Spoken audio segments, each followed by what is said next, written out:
lepaskan aku, bawa aku ke sana. Suara mereka sangat indah, aku mohon, kata si Odysseus sambil teriak-teriak.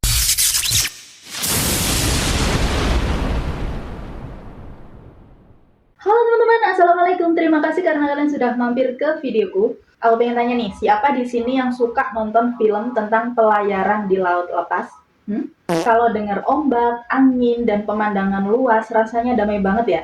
Tapi jangan salah guys, lautan juga menyimpan misteri dan kengerian yang siap bikin bulu kuduk merinding. Salah satunya adalah kisah tentang siren, makhluk yang bisa menghipnotis kita lewat keindahan yang mematikan. Hari ini saya akan ajak kalian menyelami kisah yang lebih dalam tentang mereka. Di perairan Aegea yang membentang luas, ada sebuah pulau yang dihindari oleh semua pelaut, namanya Pulau Antemoesa. Bentuknya memang indah, dikelilingi tebing karang dan pepohonan rimbun. Tapi di balik keindahan itu terdapat rahasia gelap.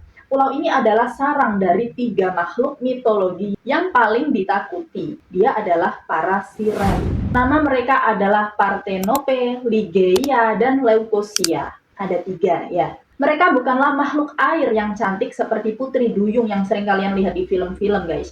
Wujud asli mereka sangat menakutkan, perpaduan antara wanita yang memikat dan burung pemangsa yang kejam. Wajah mereka memang cantik, tapi tubuh bagian bawahnya ditutupi bulu-bulu burung yang gelap dengan cakar-cakar yang tajam. Mereka suka bertengger di atas tebing karang, menanti setiap kapal yang berani melintasi wilayah mereka. Hobi mereka cuma satu guys, yaitu menggunakan suara alias nyanyi. Tapi bukan suara yang biasa, melainkan suara yang sangat memikat seperti melodi malaikat. Nyanyian mereka berisi janji-janji manis, kata-kata yang membuai, dan bisikan tentang kebahagiaan abadi. Pokoknya semua yang kalian inginkan guys, akan mereka bisikkan. Begitu para pelaut mendengar nyanyian itu, akal sehat mereka langsung hilang. Mereka akan melupakan tujuan perjalanan, keluarga, bahkan rasa takut. Yang ada di pikiran mereka cuma satu, yaitu harus mendekati sumber suara itu.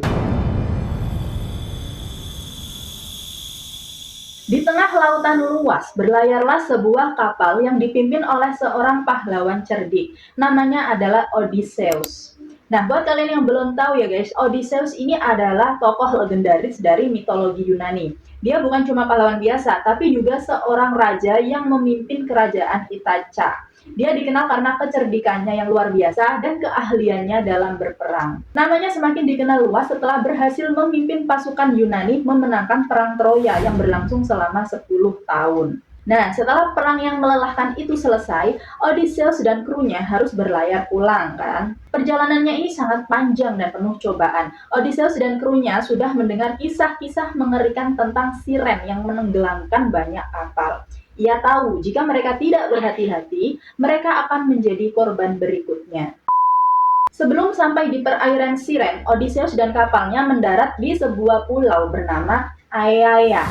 Pulaunya Aiaia, jangan ketawa. Pulau ini adalah tempat tinggal seorang penyihir bernama Circe. Kisah pertemuan mereka ini juga seru guys. Awalnya Circe ini dikenal sebagai penyihir yang kejam. Dia sering meracuni para pelaut yang mampir ke pulaunya dan mengubah mereka menjadi binatang, seperti babi. Sebagian kru Odysseus pun sempat menjadi korban sihirnya. Tapi berkat bantuan dewa Hermes, Odysseus ini berhasil mengalahkan sihir Circe dan memaksa Circe untuk mengembalikan krunya atau awak kapal teman-temannya Odysseus ini ke wujud manusia. Nah, buat kalian yang belum tahu ya guys, dewa Hermes ini dikenal sebagai utusan para dewa yang cerdik dan sering jadi penolong para pahlawan. Jadi di cerita ini Hermes lah yang ngasih petunjuk ke Odysseus buat ngalahin sihir Circe. Si Circe akhirnya terkesan dengan kecerdasan dan keberanian Odysseus. Alih-alih menjadi musuh, mereka justru menjalin hubungan baik. Odysseus dan krunya bahkan tinggal di pulau itu selama setahun loh. Saat Odysseus ini memutuskan untuk melanjutkan perjalanan, Circe tidak menghalanginya. Justru ia memberinya petunjuk dan ramalan penting, termasuk cara untuk menghadapi bahaya paling mematikan dari para siren.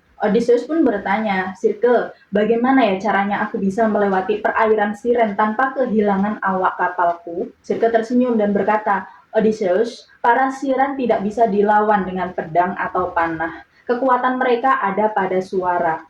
Ada satu cara agar kalian selamat. ambil lilin lebah dan sumbatlah telinga semua awak kapalmu. Dengan begitu, mereka tidak akan mendengar nyanyian siren dan bisa terus mengendalikan kapal. Lalu bagaimana dengan diriku? Tanya Odysseus penasaran. Karena si Odysseus ini merasa tertantang untuk mendengar nyanyian tersebut, tapi tidak mau membahayakan diri sendiri. Kepo juga si Odysseus ini. Si Sirke menjawab, jika kamu ingin mendengar suara mereka, Odysseus, minta awak kapalmu untuk mengikatmu di tiang utama kapal. Ikatlah tubuhmu sekuat mungkin, sehingga kamu tidak bisa bergerak, dan yang terpenting, jangan biarkan mereka membuka ikatan itu sampai kalian sudah jauh dari pulau. Seberapapun kamu meronta, seberapapun kamu memohon, mereka tidak boleh melepaskanmu, kata si penyihir Sirke. Odysseus pun mengikuti saran Sirke. Begitu kapal mereka mendekati pulau Antemosia, si Odysseus ini mengumpulkan semua krunya. Ia menjelaskan rencana dan alasannya. Si Odysseus bilang, kita akan melewati tempat paling berbahaya di dunia. Nyanyian mereka akan memikat kalian, tapi kalian tidak boleh mendengarkannya. Percayalah padaku, kata si Odysseus. Satu persatu para kru menyumbat telinga mereka dengan lilin lebah seperti yang dikasih tahu oleh Sirke. Sementara itu, 4 kru terkuat mengikat Odysseus di tiang kapal. Mereka mengikatnya seerat mungkin sampai si Odysseus ini tidak bisa bergerak sedikit pun. Saat kapal mereka mulai memasuki wilayah Siren, sebuah keajaiban terjadi. Lautan yang tadinya berombak kini menjadi tenang. Angin yang tadinya bertiup kencang kini berhenti. Dan tiba-tiba dari tebing pulau terdengar suara nyanyian yang paling indah yang pernah ada. Nyanyian itu memanggil nama Odysseus, menjanjikan kekuasaan, pengetahuan, dan keabadian. Matanya Odysseus langsung terbelalak, wajahnya pucat, ia meronta-ronta dengan sekuat tenaga, tubuhnya terasa ditarik oleh kekuatan tak kasat mata. Ia berteriak, si Odysseus ini ya berteriak, lepaskan aku, bawa aku ke sana. Suara mereka sangat indah, aku mohon, kata si Odysseus sambil teriak-teriak. Tapi teriakan itu sia-sia guys, karena para kru kapal yang tidak mendengar apapun hanya melihat kapten mereka yang terlihat kesurupan. Mereka, para kru kapal ini tetap fokus mengayuh menjaga kapal agar tetap stabil. Melihat Odysseus semakin histeris, 2 kru yang mengikatnya tadi langsung menambahkan ikatan di tubuh Odysseus. Tidak malah dilepas, tapi malah diikat lebih kenceng lagi guys. Mereka semua berpegangan erat memastikan Odysseus tidak bisa melepaskan diri. Akhirnya kapal mereka berhasil melewati pulau Siren. Suara nyanyian itu perlahan memudar hingga akhirnya hilang. Saat suara itu lenyap, Odysseus langsung lemes tak berdaya. Ia terdiam, napasnya memburu. Si Odysseus memandang ke laut lepas, menyadari betapa dekatnya ia dengan kematian. Ia baru sadar keindahan yang ia dengar adalah jebakan maut. Para awak kapal alias krunya ini segera membuka ikatan di tubuhnya Odysseus, dan mereka melanjutkan perjalanan dengan selamat. Kisah ini bukan hanya tentang Siren atau Odysseus guys. Ini tentang kekuatan godaan dan betapa rapuhnya akal sehat kita saat dihadapkan pada sesuatu yang terlalu indah untuk dipercaya. Jadi pelajaran dari kisah Siren ini adalah hati-hati dengan hal-hal yang terlalu indah di depan mata. Karena di balik itu bisa jadi ada bahaya yang sangat mematikan. Tetap kritis dan jangan mudah terbuai. Sampai di sini dulu cerita hororita kali ini. Jangan lupa like, komen, dan subscribe channel ini. Dan jangan lupa nyalain lonceng notifikasinya agar tidak ketinggalan cerita-cerita seru lainnya. Sampai jumpa di video berikutnya. Bye-bye. Assalamualaikum.